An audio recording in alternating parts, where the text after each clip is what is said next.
Olá, nós estaremos agora falando sobre um dos assuntos mais simples em linguagens, porém que tem uma quantidade grande de questões no Enem, então vale muito a pena dar uma olhada nesse assunto, funções da linguagem. Então, segundo Roman Jacobson, existem 6 elementos no ato de comunicação. Para que a comunicação exista, precisamos que eles estejam juntos. O locutor ou o emissor é aquela pessoa que está falando, o interlocutor ou receptor, a pessoa com quem se fala, o canal, o contato, o som e o ar, o meio físico, o referente ou contexto, o assunto, o código, que é a língua. Imagine, se você fala português, não sabe outra língua e vai se comunicar com alguém que fala alemão, a comunicação já vai começar a falhar, pois o código é muito importante. E a mensagem, ou texto, ou seja, a conversa em si. Primeiramente, vamos ver a função emotiva ou função expressiva. Na função emotiva ou expressiva, a ênfase é dada no locutor, ou seja, eu que estou falando vou falar principalmente dos meus sentimentos, da minha visão de mundo. A linguagem é subjetiva, centrada na primeira pessoa verbal. Ela é centrada em quem está falando. É comum, nesse tipo de função, o uso de reticências, exclamações, interjeições, pontuações que expressam emotividade.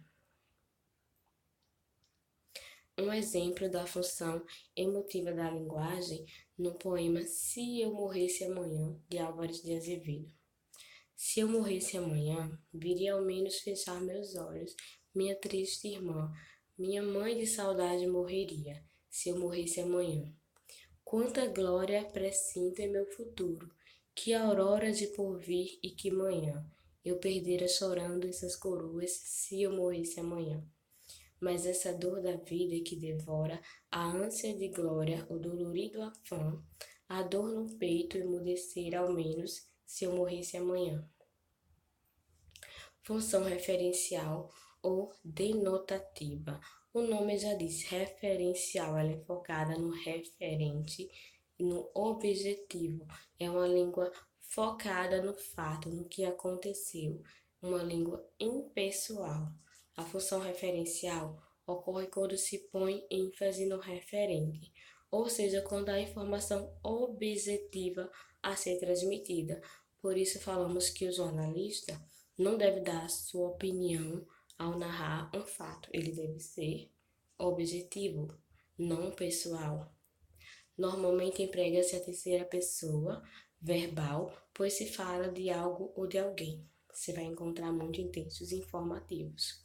É comum sua utilização em textos jornalísticos e científicos. Exemplo: morreu um grande escritor. Morreu neste domingo, 27, o escritor e colunista da Folha, Moacir Ciliar.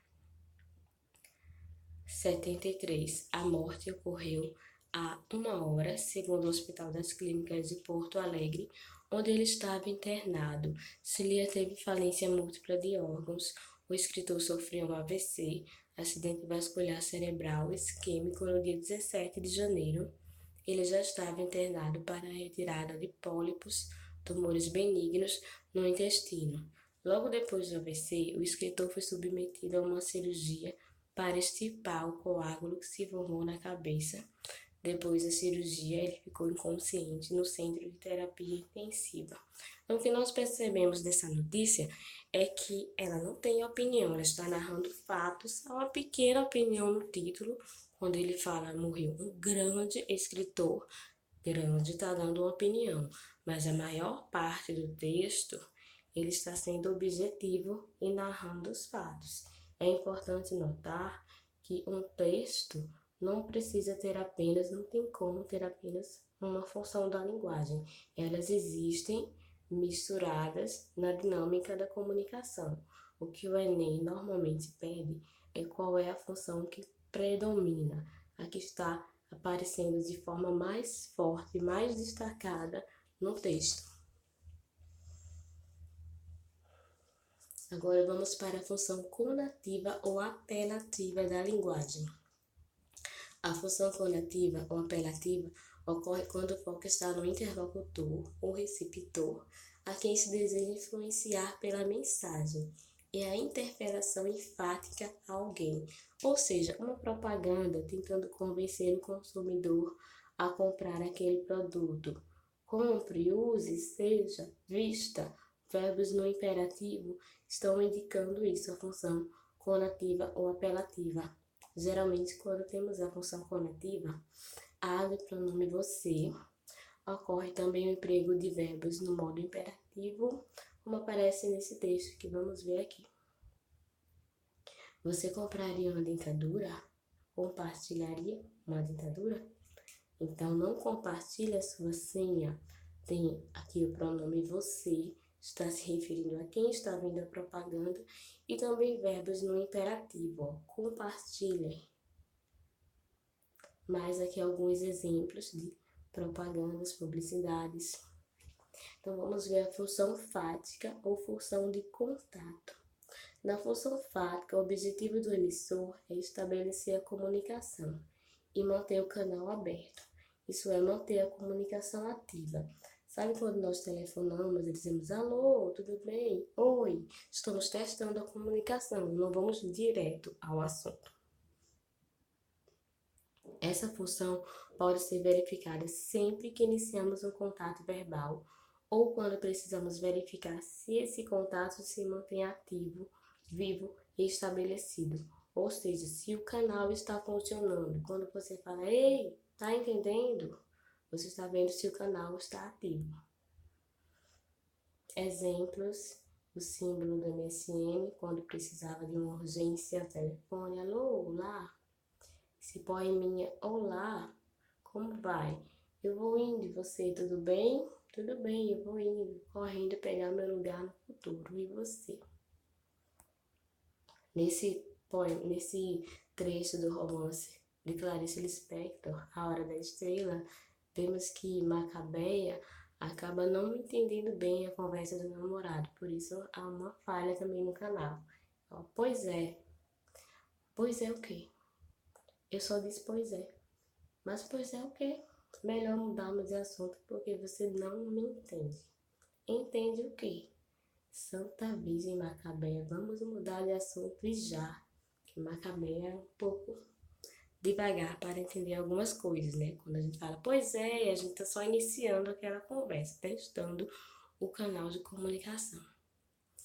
Função poética. Primeiramente, eu quero lembrar que a função poética pode ser muito confundida com a emotiva, mas existem palavras-chave para a gente lembrar que é a poética e não a emotiva.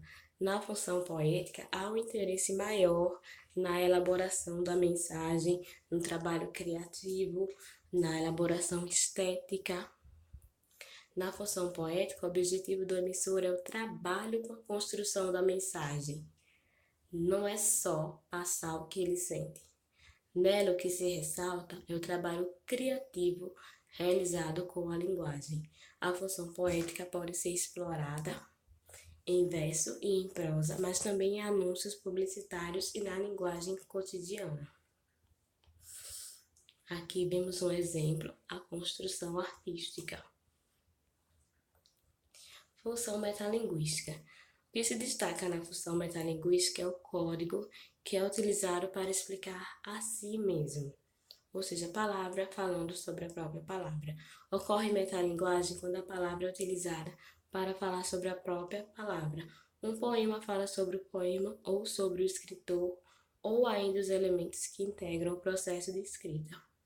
Quando uma pintura fala sobre a pintura, um filme fala sobre o próprio filme, uma tirinha sobre a própria tirinha, etc. Nesses casos, então, a metalinguagem. Já vi bastante novela, fala sobre a própria novela. É uma metalinguagem. O dicionário é um exemplo de metalinguagem. Os livros didáticos que explicam a própria matéria. Acima de qualquer suspeita. É um exemplo de metalinguagem. Veja que a poesia está falando da própria poesia. A poesia está morta, mas juro que não fui eu. Eu até que tentei fazer o melhor que podia para salvá-la. Imitei diligentemente Augusto dos Anjos, Paulo Torres, Carlos Drummond de Andrade, Manuel Bandeira, Murilo Mendes, Vladimir Mayakovsky, João Cabral de Melo Neto, Paul Willard, Oswald de Andrade, Guilherme Polinari, Sógenes Costa, Bertoldo Bexeira, Augusto de Campos. Não adiantou nada. Em desespero de causa, cheguei a imitar um certo ou incerto José Paulo Paes, poeta de Ribeirãozinho, Estrada de Ferro Araraquense. Porém, Ribeirãozinho mudou de nome, a Estrada de Ferro Araraquense foi extinta e José Paulo Paes parece nunca ter existido. Nem eu. Aqui também está uma tirinha falando sobre a própria não existência de outras tirinhas. E uma questão para fechar com chave de ouro. Pequeno conceito que virou canção. Não há por que mentir ou esconder. A dor que é maior que foi capaz meu coração. Não, nem há por que seguir cantando só para explicar que mas nunca vai entender de amor quem nunca soube amar. Eu vou voltar para mim, seguir sozinho assim, até me consumir ou consumir toda essa dor, até sentir de novo o coração capaz de amor. Na canção de Geraldo Vandré, tem-se a manifestação da função tracinho. Qual é essa função? Que é percebida na elaboração artística e criativa da mensagem por meio de combinações sonoras e rítmicas. Vimos só palavra-chave aí para a função poética. Pela análise do texto, entretanto, percebe-se também a presença da função por meio da qual o emissor A. Transmite informações objetivas, seria referencial. Informação objetiva, função referencial. Não tem aí. Busca persuadir o receptor a adotar certo comportamento. Isso seria a função conativa, função apelativa, que também não é o foco desse poema. Procura explicar a própria linguagem. Isso seria a função metalinguística, não é o que ele está fazendo. Imprime a canção as marcas de sua atitude pessoal, seus sentimentos, palavras-chave para a função emotiva. Então, letra D é isso que nós vemos no poema. Ele procura mostrar seus sentimentos, até me consumir ou consumir toda essa dor. Então, tudo revela o sentimento dele, como vocês viram, a dor. Duas funções nesse texto e o Enem destaca as duas. Uma ele praticamente revela e a outra deixa para o estudante descobrir. Facinho, não é um conteúdo, é fácil, vale a pena sempre dar uma estudada porque cai bastante no Enem. Então, boa sorte!